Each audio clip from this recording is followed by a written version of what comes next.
بالکل ہم پڑھ لیں گے. اسی طرح سے عربوں کو بھی کوئی مشکل پیش نہیں آئی, لیکن جب the holy Quran travelled from Arab to non Arab, تو ان کو نان عربس کو نقطوں کے بغیر پڑھنے میں دقت پیش آئی کہ یہ با ہے یہ تا ہے, بالکل یہ جیم ہے یہ خا ہے, یہ دال ہے یہ زال ہے. غیر عربوں کو مشکل پیش آئی. اس وقت پھر حضرت علی کے ایک شاگرد تھے ابو الاسود الدؤلی, انہوں نے نقطے لگائے اور حجاج بن یوسف کی نگرانی میں قرآن کریم کی آیات اور الفاظ پر اعراب لگائے گئے. تو ایک تو یہ بات ہوئی کہ قرآن کریم نازل بھی نقطوں کے بغیر ہوا تھا, صحابہ نے اور کاتبین وحی صحابہ نے قرآن کریم کو لکھا بھی نقطوں کے بغیر, متن کو بھی, اور آج 1400 برس کے بعد اس کا اردو زبان میں غیر منقوط ترجمہ ہونا, میں سمجھتا ہوں کہ یہ قرآن کریم کے ان معجزات میں سے ایک معجزہ ہے جو قیامت تک برپا ہوتے رہیں گے. تو ایک بہت بڑا معجزہ ہے. زبردست ہے سر. ایک تو نقطے کا آپ نے اس کے پیچھے ایک ریزن بتایا, نقطے کے کچھ لوگ اور بھی ریزنز بتاتے ہیں کہ نقطے کے بغیر والا نام ذرا زیادہ مقدس ہوتا ہے, یا نقطے کو سمہاؤ لوگ اس میں کر دیتے ہیں کہ خامیوں سمہاؤ اس کی علامت اس سے ہوتی ہے, یعنی محمد کے نام میں نقطہ نہیں ہے, اللہ کے نام میں بھی نقطہ نہیں ہے, اللہ کے نام میں بھی نقطہ نہیں ہے, محمد کے نام میں بھی نقطہ نہیں ہے, اور کلمہ طیبہ اس میں بھی نقطہ نہیں ہے, لا الہ الا اللہ محمد رسول اللہ اس میں بھی نقطہ نہیں ہے.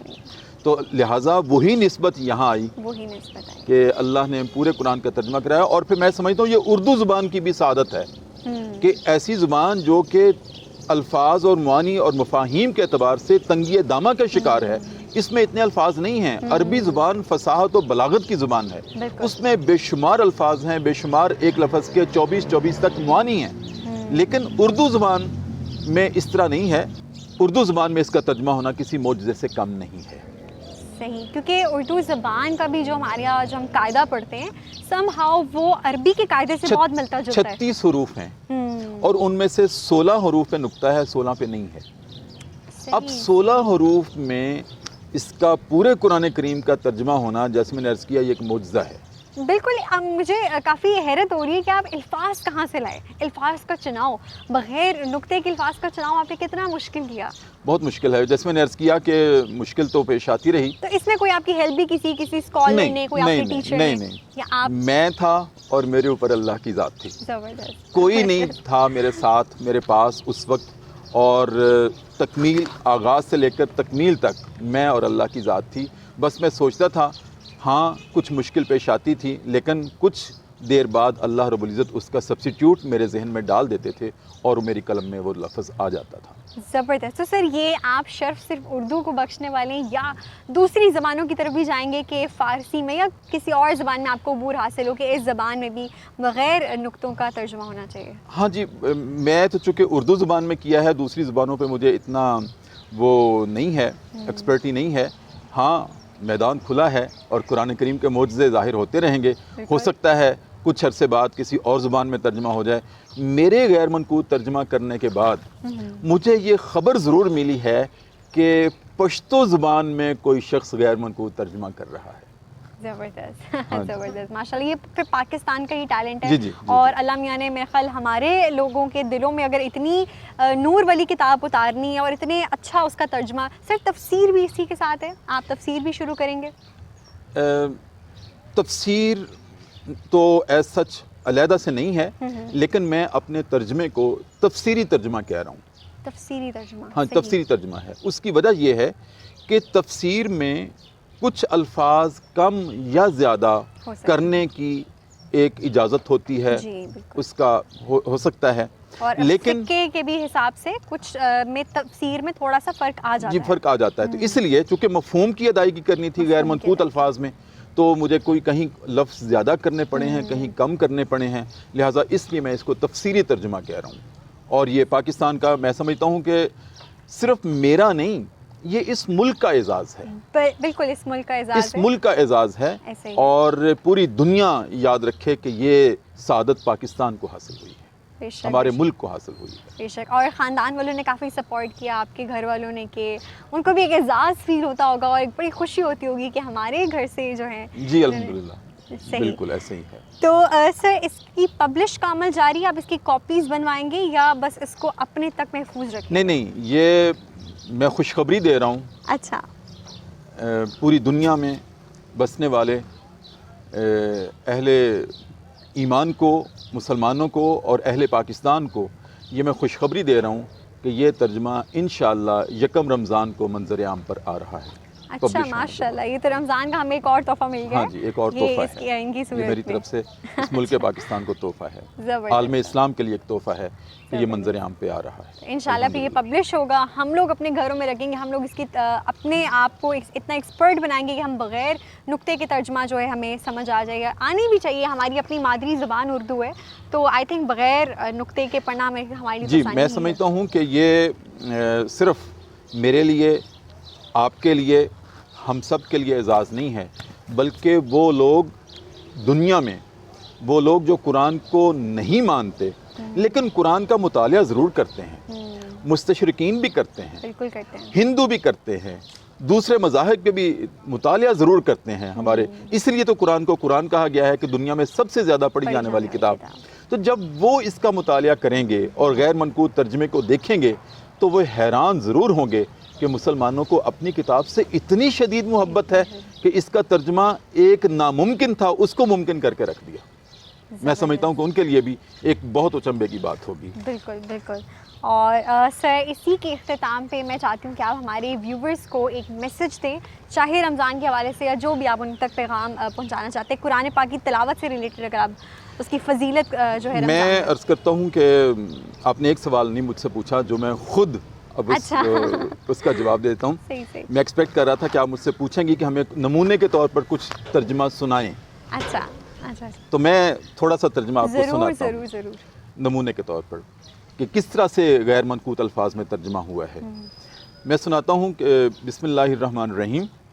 اس کا میں نے ترجمہ کیا ہے، آپ دیکھیے گا، اللہ کے اسم سے، رحم والا اور لامحدود رحم والا ہے، کوئی نقطہ نہیں. زبردست. اللہ کے اسم سے، رحم والا اور لامحدود رحم والا ہے. قل هو اللہ احد، کہہ دو کہ اللہ احد ہے، کوئی نقطہ نہیں.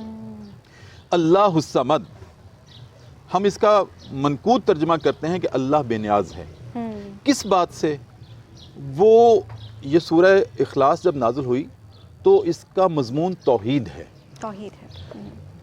صحابہ نہیں بلکہ وہ لوگ جو کہ اللہ کو نہیں مانتے تھے، انہوں نے رسول اللہ صلی اللہ علیہ وآلہ وسلم سے پوچھا کہ اے محمد صلی اللہ علیہ وسلم، آپ جس خدا کی بات کرتے ہیں اس کا باپ کون ہے، بیٹا کون ہے، اس کے رشتہ دار کون ہیں؟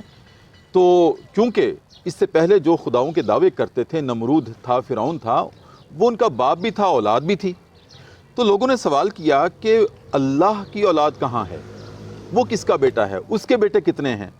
اس کا جواب نازل ہوا تھا سورہ الاخلاص میں کہ قل، اے نبی ان سے کہہ دیجئے جو آپ سے پوچھتے ہیں، هو اللہ احد، کہ وہ اللہ احد ہے.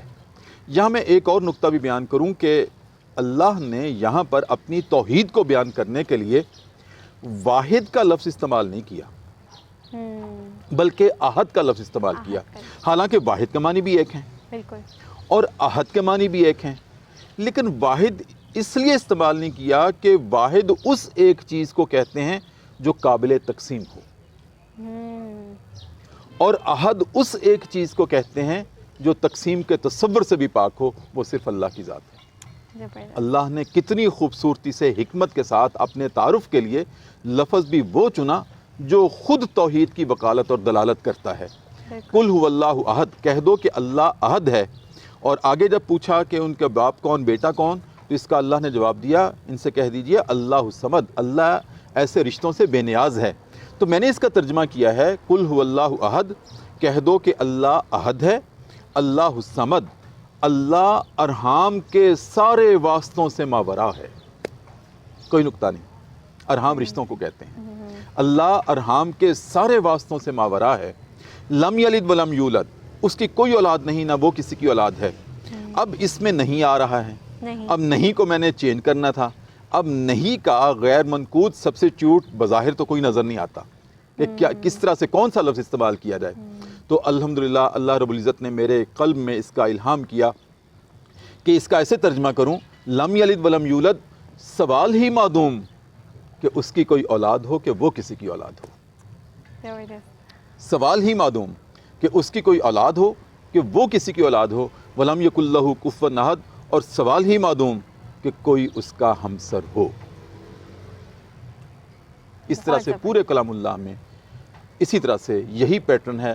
اور جب چھپ کے آئے گا تو میں ایک اور بات کی وضاحت کر دوں کہ میں نے اس کا پیٹرن یہ رکھا ہے کہ ہر صفحے کے اوپر متن ہوگا قرآن کریم کا، درمیان میں منقوط ترجمہ ہوگا اور نیچے چوکٹے میں غیر منقوط ترجمہ ہوگا، تاکہ پڑھنے والا متن قرآن کو بھی پڑھے، منقوط الفاظ سے بھی رہنمائی حاصل کرے اور غیر منقوط الفاظ سے بھی لطف اندوز ہو.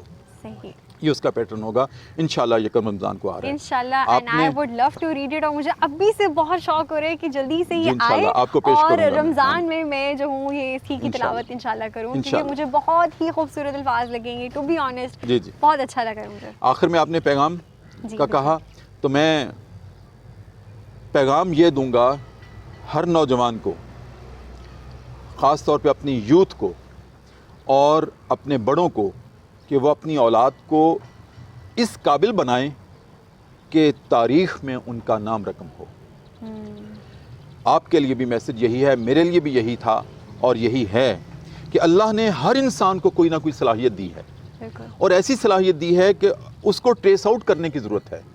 میں نے یہ کام تاریخ میں کر دیا، ہو سکتا ہے کل کو آپ کو اللہ نے کوئی اور سعادت دینی ہو، تو آپ سوچئے، غور کیجئے کہ مجھ میں اللہ نے کون سی صلاحیت رکھی ہے، تو میں اس کو پالش کر کے دنیا میں ایسا نام رقم کر دوں تاریخ میں کہ اس کا ثانی اور کوئی نہ ہو، اور قیامت کے دن آپ کو اس حوالے سے بلایا جائے کہ آؤ تم نے ایسا کام کر دیا تھا جو کسی اور نے نہیں کیا، آج اس کا انعام لے لو. تو میں یہ عرض کروں گا کہ ہم سب کو سوچنا چاہیے کہ تاریخ میں کوئی نہ کوئی ایسا کام کر جائیں کہ جیسے پروین شاکر کی قبر پہ لکھا ہے کہ مر بھی جاؤں تو کہاں لوگ بھلا ہی دیں گے، لفظ میرے ہونے کی گواہی دیں گے.